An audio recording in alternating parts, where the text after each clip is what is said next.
Danica Soto tungkol sa kapatid na si Vico, hindi siya naghahangad ng kapangyarihan, isa siyang tunay na lingkod bayan.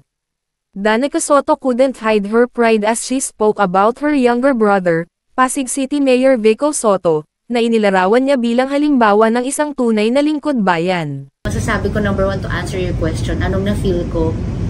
As a sister, sobrang proud ako kay Vico. Kasi even after the elections, iniisip mo parang stop na. Kasi nanalo na siya eh. Pero 'di ba nung oath taking niya, sinabi niya hindi pa tapos ang laban.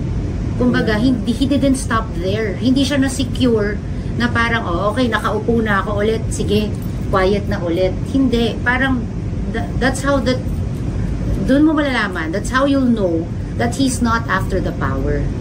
A true public servant is ready to serve. And I feel that's what he's doing.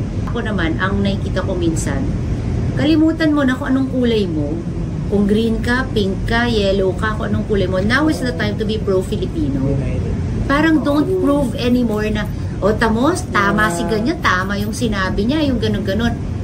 Parang it doesn't matter anymore. Kung ako sana, magsama-sama na kayong lahat.